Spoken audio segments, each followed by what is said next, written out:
네, 들으신 대로 밤새 곳곳에 많은 비가 내렸습니다. 다음 주엔 더 강한 비가 쏟아질 거란 예보도 있는데요. 네, 요즘 비가 왜 이렇게 자주 또 많이 오는 걸까요? 다음 주 날씨 전망까지 함께 알아보겠습니다. 공항진 YTN 재난자문위원 전화로 연결되어 있습니다. 위원님 나와 계시죠? 네, 안녕하세요. 네, 안녕하세요. 네, 밤새 곳곳 전국에 많은 비가 왔습니다. 지금까지 가장 많은 비가 온 곳은 어딘가요?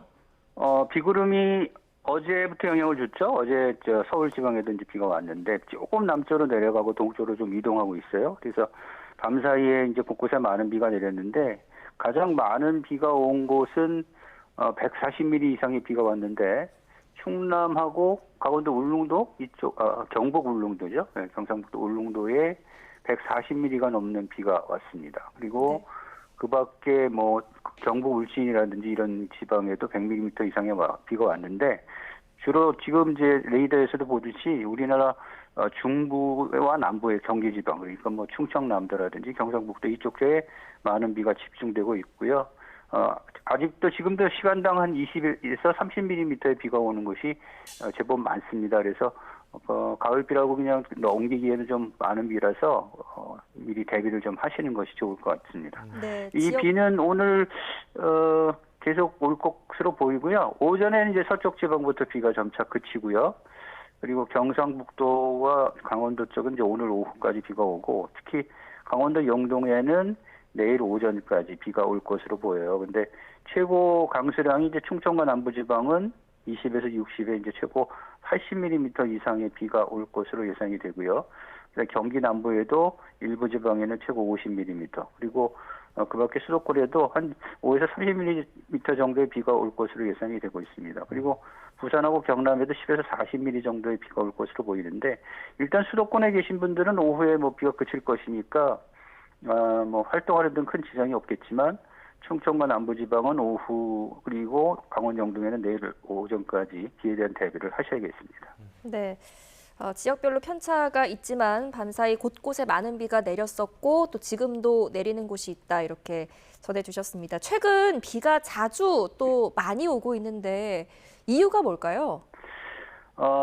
이제 가을로 가기 위해서 이제 본격적인 가을, 뭐 가을이 시작됐지만 보통 이렇게 이제 가을로 시작되는 지점에는 수증기의 길이 우리나라 쪽으로 열리는 경우가 자주 있거든요. 네. 남쪽에 이제 더운 고기압이 자리 잡고 있고 북쪽에서는 이제 찬 공기가 밀려오잖아요. 이제 기온이 떨어지는 시기가 이제 가을이니까. 네. 그래서 이렇게 두 공기의 충돌이 우리나라를 중심으로 자주 있고 그리고 또 수증기의 길이 우리나라 쪽으로 열리면 많은 수증기가 공급이 되거든요. 그러니까 비가 올 수 있는 확률이 점점 높아지는 것이죠. 그리고 이제 이렇게 두 공기가 마주치게 되면 사실 불안정이 심해집니다. 불안정이 심해지기 때문에 아주 작은 규모의 저기압 이런 것들이 발달할 가능성이 있죠.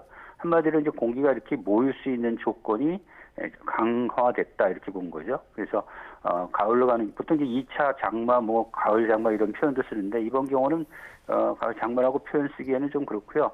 어찌됐든 간에 고기압이 지나고 바로 그 뒤에 저기압이 오고 저기압 지나면 바로 고기압이 오는 이런 전형적인 패턴에서 저기압이 올 때 그 저기압이 조금 발달이 하면서 비를 많이 뿌리는 이런 형태가 나타나고 있고 특히 우리나라 남쪽으로는 이제 태풍이 자주 발생하면서 태풍으로부터 이제 수증기 공급 이런 것도 이제 원활하게 이루어지니까 네. 한마디로 말하면 남쪽의 더운 공기가 완전히 빠지지 않고 조금 버티는 상황에서 북쪽에서 찬 공기가 밀려오면서 두 공기 심하게 충돌하고 그리고 공기가 모이면서 동시에 수증기도 모이는 이런 현상들이 이어지고 있기 때문에 그래서 지금 비가 자주 온다고 볼 수가 있겠습니다. 네. 방금 태풍 이야기 해주셨는데 지금 17, 18, 19호까지 태풍 3개가 동시에 발생을 했잖아요. 이 그렇죠? 태풍들이 밤새 내린 비에 그 미친 영향을 좀 더 자세하게 설명해 주시겠어요? 태풍이 이제 우리나라 남쪽에서 사실은 좀 멀죠. 뭐 필리핀 동쪽이나 뭐 일본 저 남쪽에서 이제 발생을 하고 있는데 이 태풍이 다행히도 우리나라에 직접 오지 않고 뭐 중국이나 일본 쪽으로 향하고 있는데 하지만 이렇게 태풍이 남쪽에서 발달해서 지나가게 되면 수증기가 우리나라 쪽으로 많은 공급이 되죠. 그래서 영향을 주고 있는데 현재 17호 태풍은 이미 이제 중국에 들어가서 약해졌어요. 네. 그렇지만 이 약해진 구름에서 남은 이제 비구름들이 다음 주에 영향을 줄 것으로 보이고 지금 18호 태풍 라가사가 있는데 이 태풍은 현재는 필리핀 동쪽에 있는데 점차 발달하면서 아마 매우 강한 태풍으로 발달할 것으로 보이는데 이 태풍은 중국 남부, 그러니까 홍콩 남부를 지나서 중국 쪽으로 향할 것으로 보여요. 그래서 우리나라에 큰 영향은 없겠고 지금 그림에 나오고 있는 17호 태풍 미탁은 이미 이제 소멸되는 상태고요. 나가사가 현재 이제 홍콩으로 향하고 있고 요 19호 태풍이 또 있거든요. 너구리라는 태풍인데 이 태풍은 일본 동쪽 해상에서 아예 동쪽으로 빠져버릴 것으로 보여요. 그래서 이 태풍의 영향은 거의 없을 것으로 보이는데 아무튼 이렇게 태풍들이 현재 우리나라 그 남쪽 먼 바다, 그러니까 제주도 남부나 또는 뭐 일본 남쪽의 해상이 해수면 온도가 지금 상당히 높습니다. 평년보다 한 2도, 1도 이렇게 높은 상태고 태풍이 발달하기 위해서는 해수면 온도가 한 뭐 28도 이상, 26도, 7도, 8도 이상 이렇게 올라가면 많은 에너지를 공급받을 수 있거든요. 그래서 네. 현재도 많은 태풍이 발생할 가능성이 높은 그런 조건들이 형성되고 있는데 올해는 사실 그 9월까지 태풍이 직접적인 영향을 준 태풍이 없거든요. 근데 이제 앞으로 10월까지도 태풍이 올 수 있기 때문에 대비를 해야 되는데 실제로 10월 태풍이 2015년 이후에 자주 영향을 주고 있습니다. 그래서 2016년에는 태풍 차바가 있었고요.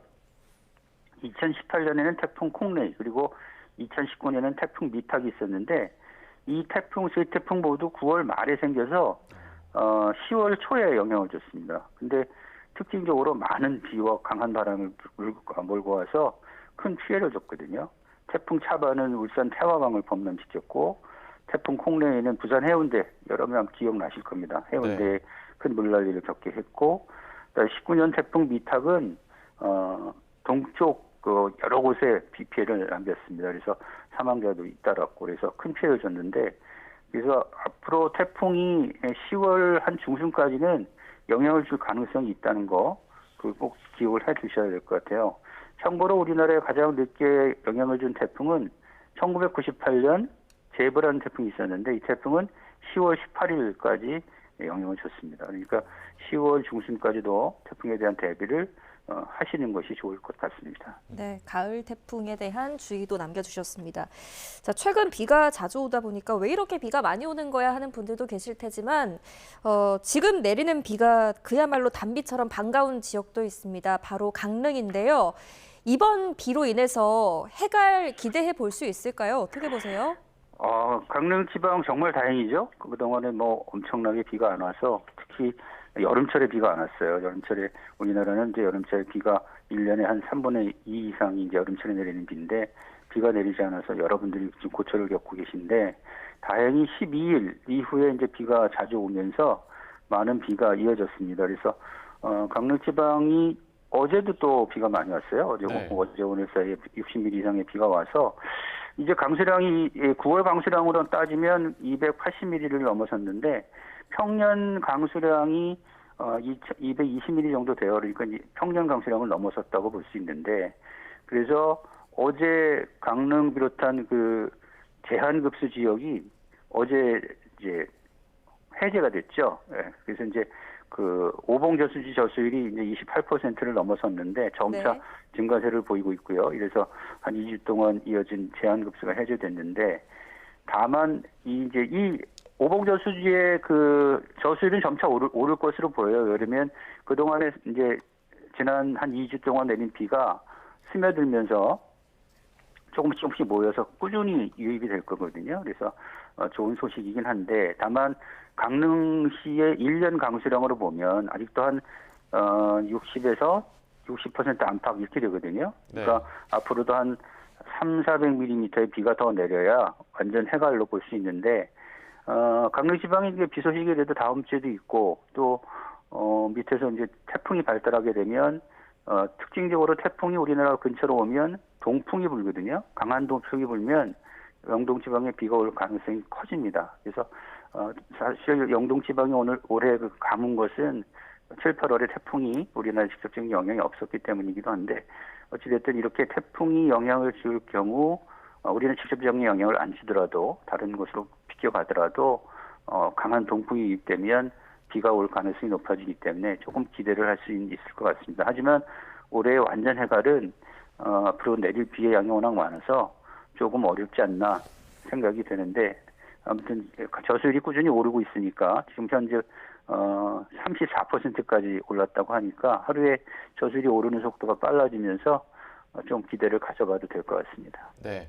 이 오봉저수지 저수율이 올라가는데 다음 주에 큰 비가 또 예보가 되어 있더라고요. 그 비도 영향을 좀 줄 것 같은데 구체적으로 좀 어느 지역에 얼마나 비가 올까요? 현재로서는 아직 시간이 좀 멀어서 어느 지역에 얼마나 온다라고 이제 딱 집어서 얘기 드리기는 어렵고요. 다만 이제 어제 오늘 오는 비의 형태가 다음 주에도 비슷하게 이어질 것으로 보여요. 그러니까 시간당 50mm 안팎의 비가 내릴 수 있는 가능성이 있고 전체적으로 보면 100mm 이상의 비가 내릴 가능성이 있거든요. 그리고 불안정도 심해지고 수증기의 길도 열리고 공기가 모이기도 하고 이런 조건들이 맞아떨어지게 되면 아마 이번 지금 현재 한 150mm 안팎의 비가 온 데도 있고 시간당 50mm 이상의 비가 오는 곳도 있기 때문에 다음 주에도 이런 형태의 비가 올 가능성이 높고요. 그리고 지역적으로도 이번 비가 쏟아진 어떤 기후 움직임하고 비슷하기 때문에 구름 움직임하고 비슷하기 때문에 이번에도 다음 주에도 아마 중부와 남부에 걸쳐서 비가 올 것으로 전망을 하고 있습니다. 다만 이제 조금 더 강한 비가 올 가능성도 있어요. 예를 들면 그 태풍이 이제 중국 남쪽으로 지나면서 어쨌든 이 중국 대륙과 우리나라 쪽으로 강한 남서 기류, 수증기를 많이 머금은 기류가 들어올 것으로 보이기 때문에 다음 주에도 큰 비가 올 가능성이 있다. 그러니까 대비를 좀 하시는 것이 좋겠습니다. 네. 자, 어느 정도로 비가 올 것인지 아직 이제 예보가 나오지 않았지만 호우 수준의 비가 내린다면 추석을 앞두고 수확할 과일 또 농작물에 영향을 줄 정도는 아닌지도 걱정이 되거든요. 시간당 50mm 이상의 비가 두세 시간 오게 되면 이제 우리가 그건 극한호우라고 하잖아요. 그러니까 이렇게 극한호우의 형태로 쏟아질 가능성도 아주 배제할 수는 없습니다. 비가 많이 오게 되면 이제 여러 가지 그 농작물이 피해를 보죠. 그래서 이제 수확기에서 많은 농작물이 수확기를 놓치게 되면 직접적인 피해를 받죠. 그러면 이렇게 되면 그 농산물 가격이 오르게 되고 그러면 많은 국민들이 이제 어려움을 겪게 되는데 이 출하량이 들쑥날쑥할 가능성이 있어요. 그래서 이런 것들은 미리 정부에서 이제 대책을 좀 세워야 될 것 같고요. 그리고 다만 이제 올해는 가을철에 비가 많이 내리면서 폭염이 이제 한풀 꺾였잖아요. 그래서 폭염으로 인한 피해가 이제 더 이상 나타날 것 같지는 않고요. 그래서 어쨌든 이번 그 추석을 앞두고 생긴 이 비 때문에 혹시 출하량이 문제가 되면 또 가격에도 문제를 주고 해서 좀 여러분들이 좀 어려움을 겪지 않을까 그런 걱정이 좀 앞섭니다. 네. 농작물 피해가 없기를 바라는 마음이고요. 네, 끝으로 요즘 확실히 아침에 출근할 때 일교차가 커진 게 느껴지더라고요. 그런데 이번 비가 그치고 나면 다음 주쯤엔 일교차 더 벌어질까요? 이제 본격적인 가을이 열렸다고 볼 수 있고요. 그러면 가을이 되면 가장 큰 특징이 이제 일교차죠. 하루에 10도에서 15도까지 벌어지는 일이 많은데 일교차가 커지면 사실 우리 몸이 리듬을 잃기가 쉽습니다. 그래서 그 대사량이 줄고 해서 그래서 이제 감기에 걸리기가 쉽죠. 그리고 네. 그래서 이제 이렇게 일교차가 클 때는 옷을 여러 벌 준비를 하셔서 좀 그 기온에 대한 대비를 좀 하시는 게 좋겠고요. 그래서 이렇게 이제 리듬을 잃지 않도록 하는 것이 중요한데 이제 문제는 이제 10월 정도 들어가면 9월하고 날씨가 또 확 변하거든요. 변하면서 낮에는 기온이 25도, 30도 가까이 오르는 지역도 있지만 단 하루나 이틀 사이에 기온이 20, 30도까지 떨어지는 경우가 있어요. 갑자기 북쪽에서 찬 공기가 밀려오면 산간지방 같은 경우에는 영하로 떨어지는 경우도 생길 수 있거든요. 그러니까 10월 달의 특징을 보면 기온이 우리나라 전체로 볼 때 한 3, 40도 정도의 기온 편차를 보인다고 볼 수도 있거든요. 아까도 말씀드렸듯이 낮 최고 기온이 25도 올라갔는데 아침이 영하로 떨어진다든지 이렇게 되면 30도 가까이 기온이 벌어질 수 있잖아요. 그러니까 네. 이 보통 일교차가 우리가 생각하는 10도, 15도 선에서 20도까지도 크게 벌어질 수 있으니까 이런 점을 특히 유념을 해야 될 것 같아요. 이 일교차가 커지는 현상도 기후가 변하면서 새로 생기는 그런 현상 중에 하나인데, 그래서 10월에는 특히 기온이 변화가 크다. 그리고 11월 달에 들어가면 서리도 내릴 가능성도 있고요. 그다음에 일부 지역에서는 첫눈이 내릴 가능성도 이제 11월 되면 있거든요. 이렇게 기온의 변화가 급격하게 이루어지는 계절이 가을이다라고 생각하면 여기에 대해서 매일매일 아침에 그날의 이제 기온을 확인하고 거기에 맞는 옷차림을 준비하시는 것이 환절기 또는 이 가을철에 기온이 변화하는 이런 시기에 건강을 지키는 하나의 지혜가 될 수 있을 것으로 보입니다. 네, 건강 잃지 않도록 건강 잘 챙겨야겠습니다. 오늘 여기까지 듣겠습니다. 공항진 YTN 재난자문위원과 함께했습니다. 잘 들었습니다. 네, 수고하세요.